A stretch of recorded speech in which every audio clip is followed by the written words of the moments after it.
misérable. Quelle vie de pauvre. Mon Dieu, quelle horreur.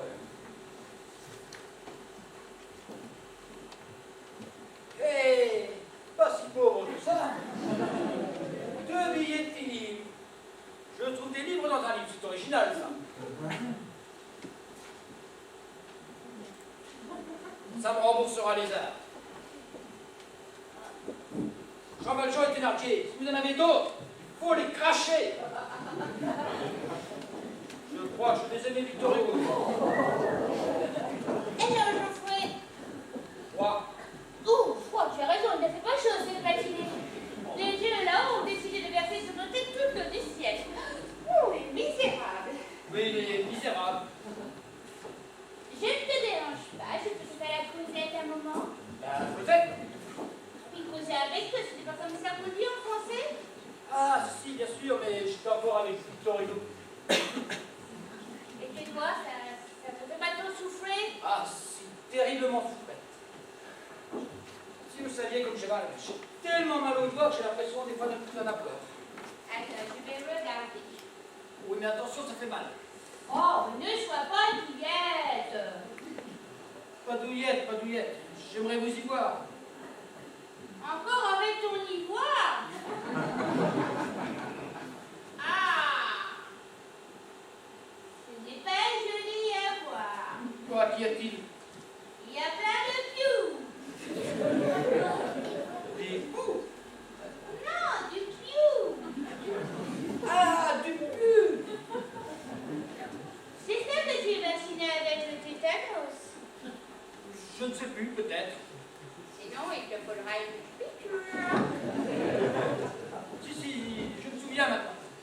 Elle a été faite il n'y a pas très longtemps. Autrement, tes doigts, ils vont courir et ils vont tous tomber. Tomber? Quelle horreur. On y est déjà été à 2 doigts des perles. Avec toi, tu peux dire. Il ne manquerait plus que ça. Avec ma profession, j'ai besoin de ma main. Tu es architecteur, c'est ça? Oui, architecte. Tu dois être content de tout ce qu'il y a dans le château. C'est ma foi vrai. Il y a ici des encorbellements et des architraves splendides. Vous ne trouvez pas? Et bellement et des betteraves. Où ça? Enfin, regardez ces chapiteaux et ces stylovales.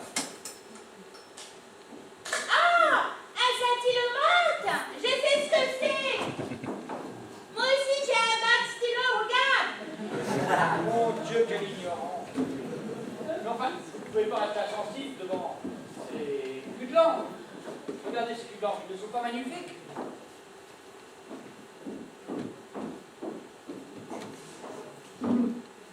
Qu'est-ce qu'il a le cul de la langue?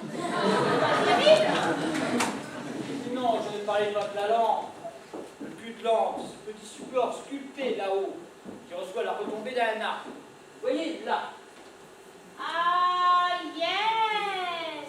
Mais excuse-moi, mais le français est très compliqué pour moi. Je pourrais peut-être vous donner des leçons particulières. Pourquoi pas? Et moi, je peux t'apprendre l'écossais. Je sens que je ferai des progrès. Mettez la main à la pâte, sérieusement. Eh bien, monsieur, on fait de la rééducation fonctionnelle?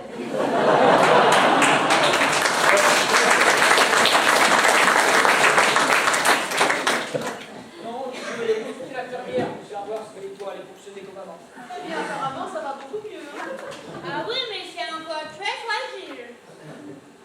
Oh, mais tu es très belle dans ce costume. Merci, mademoiselle. Il m'arrive parfois de me déguiser en lady écossaise pour m'imaginer que je suis riche. Mais comme si tu étais la propriétaire du château. Oui, bon. Vous n'auriez pas vu William par hasard? Oh, il a dû se réveiller très tard. Il a une nuit très agitée. Ah bon? Je trouve qu'il se dépense trop en ce moment. Il va bien falloir qu'il mollisse un jour ou l'autre. Bon, pour l'instant, ça va, il ne peut pas qu'il devienne trop vite. Et vous, monsieur, pas trop mal au doigt? Oh si, madame.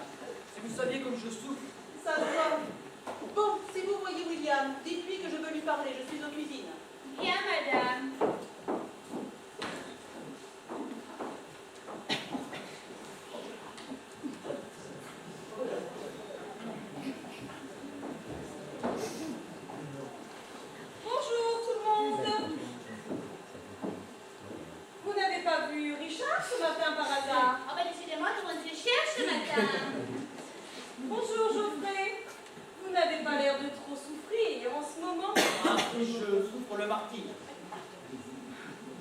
doit rendre des plans dans 3 semaines, comment vais-je faire? Moi qui suis déjà charrette. Mais pourquoi tu dis toujours charrette? Tu sais qu'il existe des machines qui vont beaucoup plus vite aujourd'hui. Charrette est un terme typiquement d'architecte. Cela remonte au temps où les architectes finissaient leurs plans sur des charrettes. Ça veut donc dire qu'on est pressé, quoi.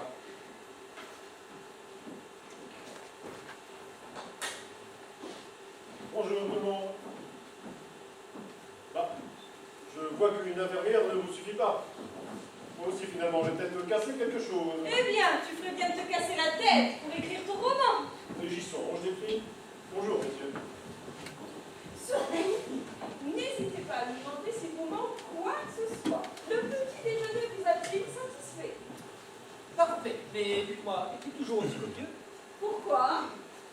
Parce que 6 tranches de jambon, 3 tranches de lard, 4 tranches de bacon, une omelette, du pudding, du cake, du miel, du saucisson et des pétales de maïs soufflés comme s'il en pleuvait, c'est peut-être un peu beaucoup pour le matin, non? Oui. C'est vrai que pour nous, Français, c'est un peu lourd. Mais pour un Écossais, c'est normal. Ah bon? Je ne comprends pas. Je n'ai pas eu tout ça, moi. Ah oui, bah, tu n'es pas écossaise et tu n'es pas blessée comme lui. Avez-vous remarqué que nous avions chacun notre journal et qu'il était en français? Oui, j'ai également vu qu'il datait du mois dernier. Du mois dernier. Ah, il faudra que je dise à William de surveiller les dates la prochaine fois. Hein. Bon, ça ne fait rien, l'attention y est. Ah, c'est bien, monsieur, vous êtes compréhensif. Aïe! Oh, mais fais attention! Mais oui, faites attention, vos enfants, vous voyez bien que je souffre, non? Bien, je vais changer ton pansement et faire parler de ton charrette. Oh oui, pensez-moi, Miss Jane. Vous pensez si bien comme vous voulez.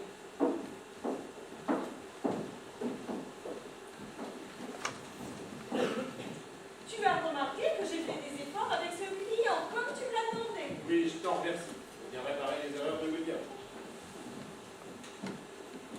Bonjour tout le monde. Oh, madame, par hasard, je veux bien ta liste. Non, mais vous n'avez pas l'air dans votre assiette. Si, mais la nuit était plutôt agitée. Oh my God, quel début!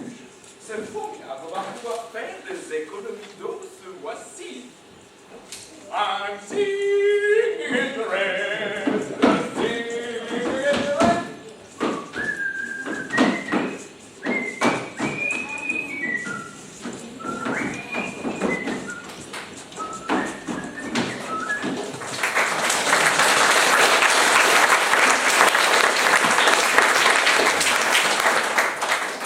Vous êtes sûr que ça va, William? Ah, très bien, monsieur. C'est la pluie qui vous rend d'aussi bonne humeur. Oui, madame. C'est étrange qu'elle n'affecte pas votre stoïcisme légendaire. Contrairement aux Français, madame, les Écossais considèrent la pluie comme un élément naturel contre lequel ils ne peuvent rien, et même bénéfique. Et puis on dit ici que la contemplation est la vertu suprême des peuples celtes. Ah oui, jolie maxime. Merci pour le compliment, mais je rappellerai à monsieur que mon nom William n'est pas marchand. Non, je voulais juste dire que votre phrase était un joli dicton. Ah, monsieur peut en prendre note pour son prochain. Oui, j'y penserai, oui. Seulement, pour l'instant, voyez-vous, mon inspiration est de circonstance. Je te l'ai déjà dit. Pourquoi ne pas écrire un roman qui se déroulerait en Écosse? Après ce que m'a dit Madame Somerville, il faut que je l'avertisse des mauvaises intentions de cette créature. Mais oui, très bonne idée! L'histoire se passerait dans un château en Écosse. Et le héros du roman, propriétaire du château, serait pris bien malgré lui dans un traquenard pour lui faire vendre sa demeure à des étrangers, par exemple. Ah oui, voilà un sujet intéressant à développer. C'est ridicule. Cette histoire est abracadabrante. Pourquoi, ma chérie? Oui, pourquoi cette histoire pourrait très bien arriver dans la vie?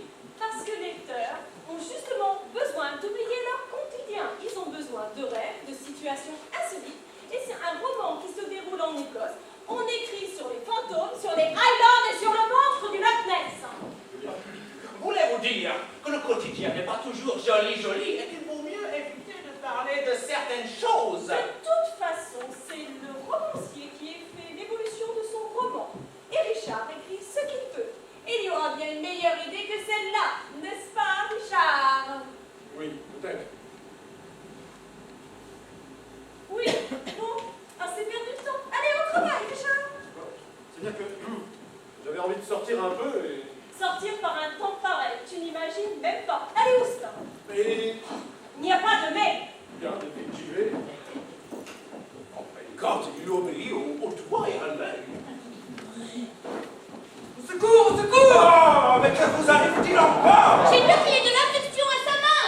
l'affection, j'ai de l'affection.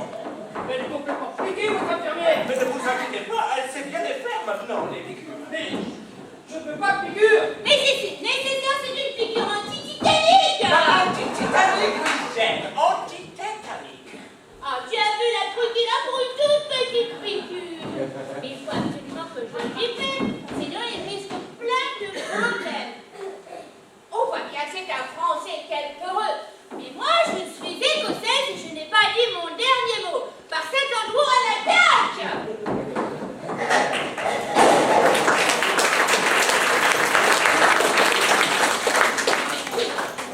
Quand l'armure de madame, décidément, on peut dire qu'il apprend des choses, lui. Ah, bonjour William. Mais quel est ce vacarme? Bonjour, madame. C'est l'infirmière qui court après le locataire. L'infirmière court après le locataire? Oui, pour lui faire une piqûre. Oh, mais je vois que madame a abandonné la tenue de femme de chambre. Enfin, voyons William, c'est aujourd'hui dimanche. Et le dimanche, c'est la messe. Et la messe, c'est sacré. C'est vrai, j'avais complètement oublié tout ça. Madame a-t-elle bien dormi? Dormi, je n'ai pas fermé l'œil de la nuit, vous voulez dire? Mais pourquoi cela? Mais pourquoi? Parce que j'ai ressassé toute la nuit tous mes problèmes. Et ce n'est pas l'affreuse couleur rose de la chambre qui m'a aidé à y voir plus clair. Madame n'avait qu'à éteindre la lumière. Pour y voir plus clair, Non, pour ne plus voir la couleur rose. j'ai l'impression que vous ne vous rendez pas compte de la gravité de la situation, William. J'ai bien peur que si.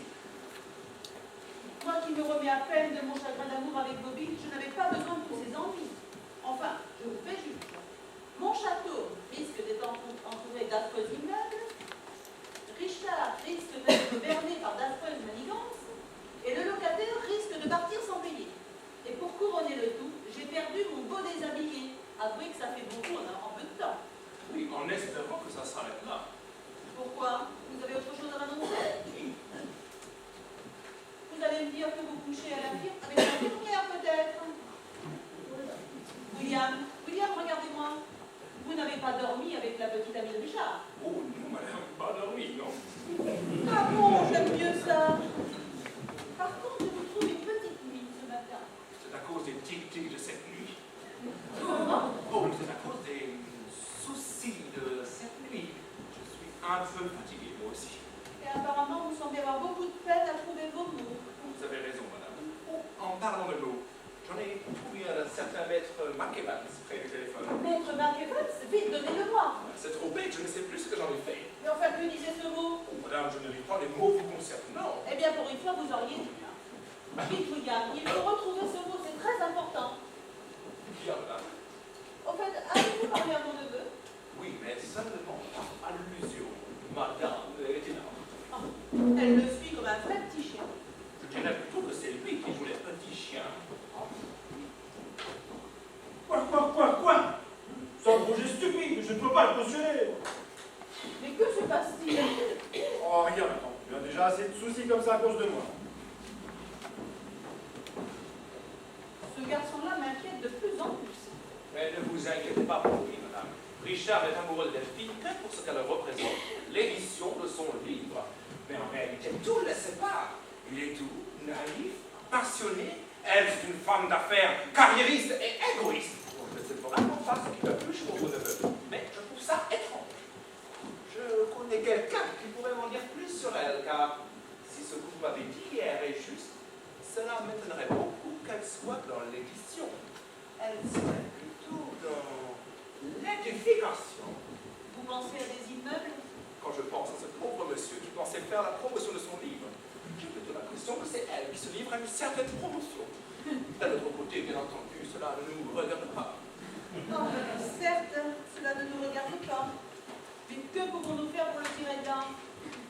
Ce qu'il faudrait, c'est qu'une autre femme s'intéresse à lui. Bah, tenez l'infirmière, par exemple. Oh non, pas l'infirmière, non. Et pourquoi pas l'infirmière? Parce que, pourquoi Elle est jolie, elle est écossaise. Ce qui ne gâte rien. Elle a l'air d'avoir tout ce qu'il faut pour le rendre heureux. ça, oui, elle a ce qu'il faut. Et je suis sûre qu'avec elle, les romans de mon neveu seraient beaucoup plus beaux qu'ils ne le sont.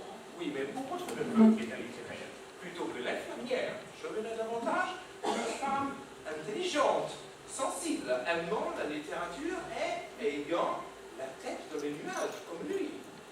Certes, mais où trouver une telle femme? Ah, c'est sûr que ça ne se trouve pas sous le sol de l'armure. Bonjour tout le monde. Vous n'auriez pas vu Richard, Geoffroy, Votre charmant mari? ce n'est pas mon mari. Il voudrait bien à cause de la fortune de mon père, mais personnellement, j'hésite. Bref, l'avez-vous vu? Oui, l'infirmière lui court après. Il court après. Non, madame voulait dire que l'infirmière lui court après pour lui faire une piqûre, à cause de sa blessure. Ah bon, oui, c'est ce que je voulais dire. Remarquez, il n'y aurait rien d'étonnant à ce qu'elle lui court après. Il est bel homme, elle est superbe également. Ils formeraient un beau petit couple tous les deux. Malheureusement, madame est déjà prise et Miss Jane possède également un petit ami. Qu'est-ce que vous en savez? Je ne sais pas, je suppose. Une belle femme comme ça faut forcément avoir un petit ami. Et tout à fait convenable, j'en suis certain, madame. Gladys. Vous vous appelez Gladys, n'est-ce pas? Oui, c'est moi, pourquoi? Parce que j'ai trouvé un papier dans le hall. J'ai regardé pour savoir à qui il était destiné.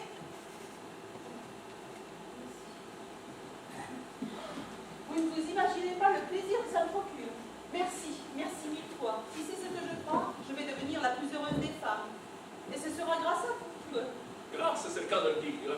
Et vous verrez, William, comme nous serons heureux. Votre femme de chambre est vraiment surprenante. Oh oui, surprenante. Elle a l'étoffe d'une grande dame. Oh oui, elle a l'étoffe et même la garde-robe tout entière. Bonjour, William. Bonjour, monsieur. Vous n'êtes pas en train d'écrire votre nouveau roman? Non, je manque d'inspiration. Bonjour Richard, enfin, monsieur Leblanc. Bonjour, madame. Richard, William, pardon. Il faudra que vous alliez jeter un œil à l'armure qui se trouve dans le grand hall. Elle est tombée par terre, elle est en 1000 morceaux. En 1000 morceaux? J'exagère, mais c'est tout comme, certainement. Un employé du château qui l'a bousculé et l'a renversé. Oh my God, c'est vrai, l'armure préférée de madame. Mais à ce propos, pourquoi un employé? Ça pourrait être très bien n'importe qui d'autre. Il faut être complètement idiot ou aveugle pour ne pas avoir vu cette magnifique pièce de musée. Il me semble que je l'ai vue dans un de vos livres sur l'Écosse. Un livre sur l'Écosse? Oh, un livre, oh, merci beaucoup, madame. Oh, excusez-moi, juste un coup de fil à donner. Et puis après, je verrai ce que je pourrais faire pour réparer cette maudite armure. Décidément, il faut vraiment que je sois partout dans ce château. Si ça continue, je vais rendre ma crotte de maille, moi. Non, mais... Vous écrivez des romans? Ah oui, oui, c'est une véritable passion. Vous avez de la chance de vivre pleinement de votre passion. Ah, ça. La vivre, c'est une chose. En vivre, c'en est une autre. Ça ne doit pas être facile, en effet. Et vous êtes sur une nouvelle histoire en ce moment? Oui. Et vous avez un titre en vue? Oui. Ça va s'appeler Notre-Dame de Chartres. Et c'est l'histoire. De quoi s'agit-il? Justement, c'est l'histoire d'une femme qui est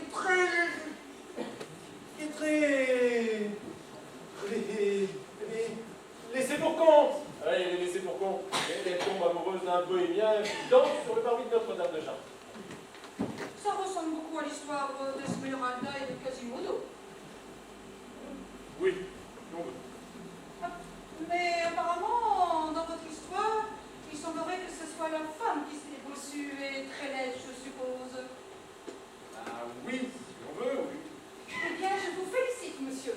Alors que beaucoup de romanciers s'évertuent à trouver comme héroïne des femmes superbes, prendre comme héroïne une femme laide représente un exercice périlleux.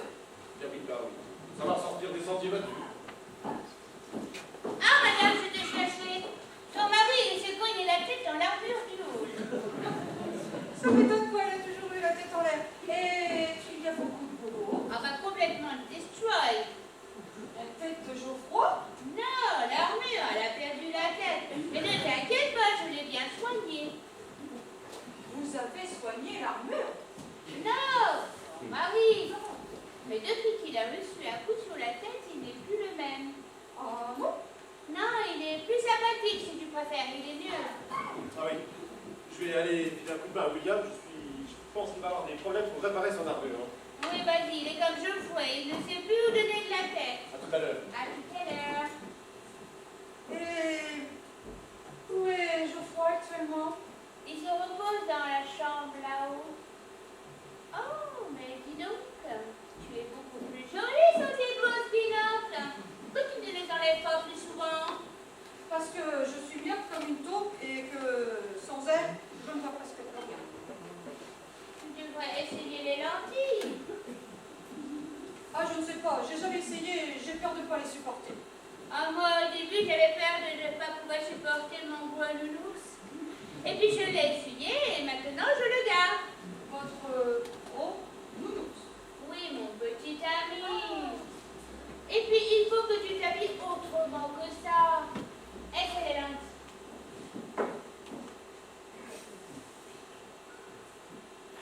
Regarde, c'est quand même beaucoup mieux. Il faut montrer tout ça. Il faut que les hommes ils devinent le début de tes doudounes. Comme ça, ils s'imaginent des choses. Ce n'est pas vraiment mon genre et puis je suis pas si belle que ce aux hommes. Alors là, si tu mets le plat dans l'œil jusqu'au nombril, les hommes regardent davantage la forme de tes fesses que la couleur de tes yeux. Et en plus, si t'es bien foutu, le reste, ils se moquent. Et apparemment, tu es bien foutu. Eh bien, je vais t'expliquer. Viens à ta chambre.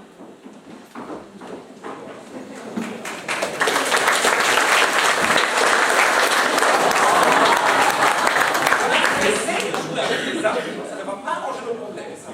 Avec l'armure? Quelle armure? L'armure du grand hall, monsieur, ouais, vous n'êtes pas raisonnable. Grand hall, mais quel grand hall? Oh my God, je vois que monsieur a besoin de beaucoup de repos. Oh, madame, sans vous commander, occupez-vous de lui, il en a bien besoin. Il a reçu un coup sur la tête. C'est vous qui lui avez fait ça? Oh non, elle est rentrée la tête la première dans la grosse armure de l'entrée. Et justement, il faut que je finisse de la réparer. Alors je vous le confie, à tout à l'heure. Mon ami, ça va? Oui, ça va très bien. Ça n'a jamais été aussi bien. Je suis heureux. Eh ben tant mieux. Vous avez pu réfléchir à ma proposition d'hier soir. Vous êtes sûr que ça va? Oui, ça va très bien. C'est vous qui n'allez plus aller dans quelques minutes. Pourquoi, je vous prie? Parce que j'ai su par l'infirmière que ce n'était pas votre copain qui était le propriétaire du château que vous voulez transformer. Comment? Oui, c'est la fausse domestique qui est la vraie tante de ton copain, qui est la véritable propriétaire. Mais vous déraillez, mon pauvre ami. On voit bien que vous avez reçu un coup sur la tête. Puisque je te dis que c'est la vérité.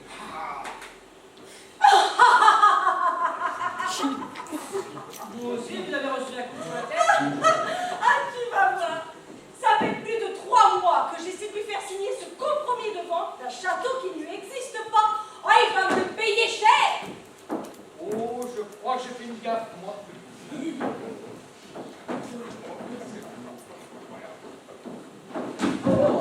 Ah, tu tombes bien, toi, hein? Qu'est-ce que c'est que cette histoire de vente? Mais quelle tante, tu vas voir ce que tu vas prendre, mon gars. Et en plus, tu te fous de moi? Ça fait plus de 3 mois que tu me fais croire que tu es propriétaire de ce château pourri, alors que tu n'es qu'un fauché, un minable rimaillon de 4 sous.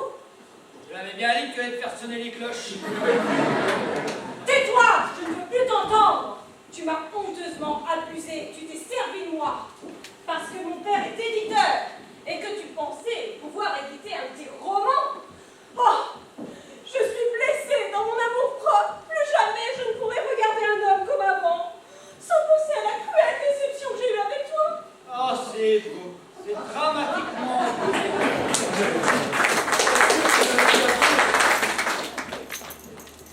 Tu es petit, c'est minable ce que tu viens de me faire. Sauf le respect que je vous dois, madame, laissez-moi vous dire que je vous trouve un peu gonflé. Ah, comment? Mêlez-vous de ce qui vous regarde. Vous étiez dans la combine, je suppose. Bien malgré moi, madame. Mais vous arrêtez de ricaner bêtement. Et je sais bien quand tu t'engueules comme ça. Il est vrai que monsieur vous a menti. Est-ce pas bien, je vous la conseille. Mais je trouve que vous y allez un peu fort, parce que vous non plus, vous n'avez pas tout dit. Laissez-moi faire des présentations. Je vous présente Delphine Sterling, marchande de biens, qui n'est autre que la fille de Jean-Marie Sterling, dont le métier n'est pas éditeur, mais promoteur. Il ne fabrique pas des livres, mais des immeubles. Vous racontez n'importe quoi. Ce n'est pas moi qui le dis, c'est un de vos amis à qui je viens de téléphoner, monsieur Raymond Campus, que je connais par l'intermédiaire de son homologue écossais, qui a participé à la restauration d'une partie de ce château. Vous ne dites plus rien maintenant, hein? Sachez également, monsieur, que si elle vous suit depuis quelques mois, c'est parce qu'elle était très intéressée par ce château, pour le vendre aux Américains, qui veulent le transformer en parc d'attractions. Elle vous a fait croire que son père est éditeur, pour mieux vous accrocher. Alors, question leçon de morale. Excusez-moi, mais ce n'est pas à vous qu'il faut que je m'adresse. Oh, vilaine!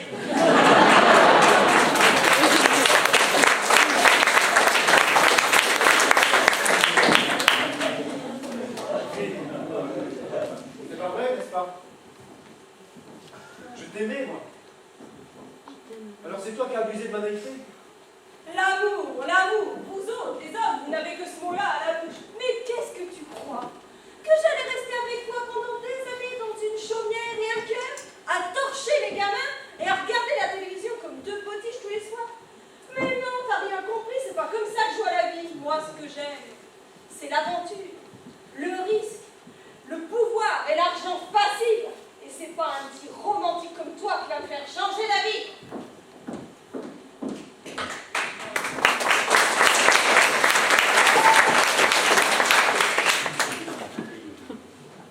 Ça qu'on appelle la douche écossaise.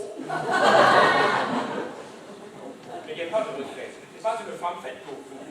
Ce qu'il vous faut, c'est une femme sensible, aimant ce que vous faites et adorant la littérature. Oui.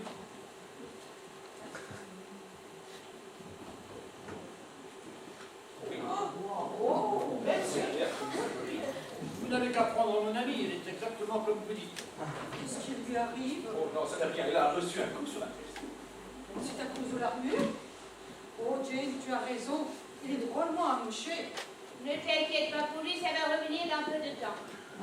Mais il y a ici quelqu'un qui a plus besoin qu'on l'aide.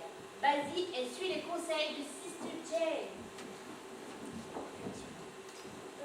Richard, je voudrais vous dire... Vous permettez que je vous appelle Richard? Oui, bien sûr, Grâce. Permettez que je vous appelle Grâce. Oui, bien sûr. C'est vrai que vous aimez la littérature? Oui, je dois cette passion à mon père. Depuis qu'il est mort et qu'il m'a laissé sa maison d'édition, je suis redevable de tout ce qu'il m'a appris. Qu'est-ce que vous avez dit? Que je suis redevable de mon père. Non, avant. Qu'il m'a dit qu'il était mort. Non, après, vous avez dit que vous avez une maison d'édition. Oui, depuis la mort de mon père, ça va faire 1 an.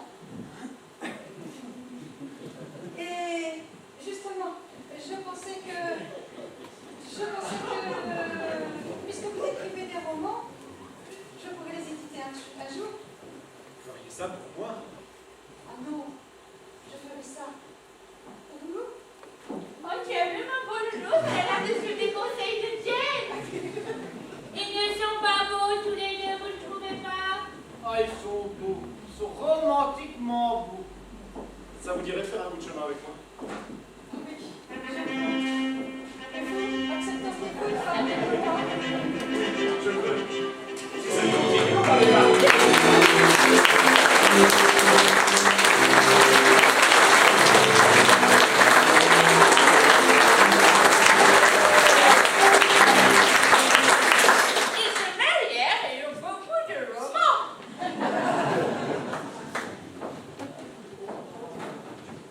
Je ne vous demande pas de me raccompagner, je connais le chemin.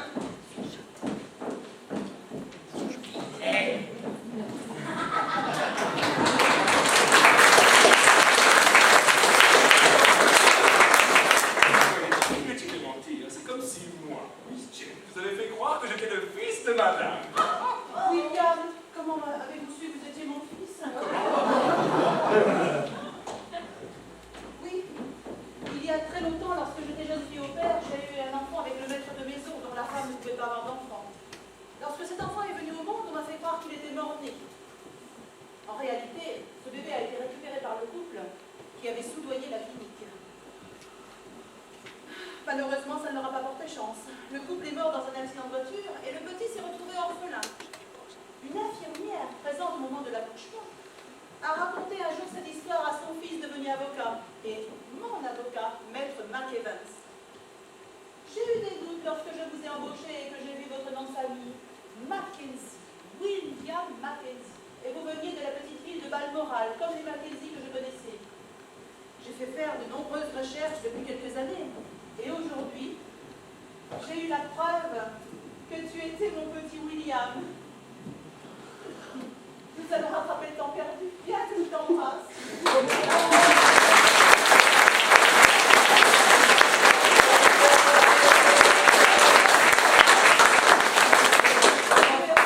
ferons de grandes choses ensemble. Oh, c'est beau. Familialement. Tu es le fils de Valérie. Maman! Es-tu Macintosh, maman?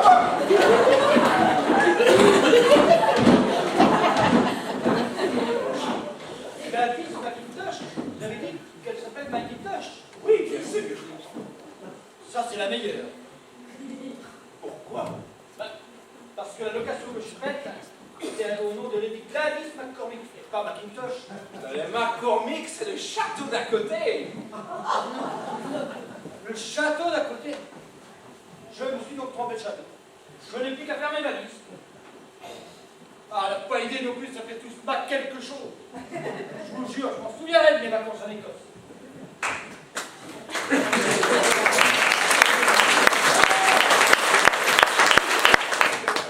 J'aime que d'aventure.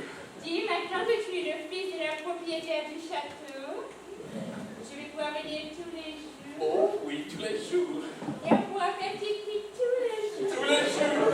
Et tu seras mon moi, non? Oh non, je serai ton Tarzan, tu seras ma Jane. Oh!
champion de Saint-Pierre.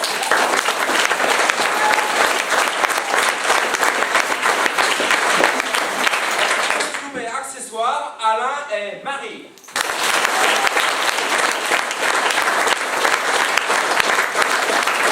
Décor, Jean-Yves, Christophe et Julien.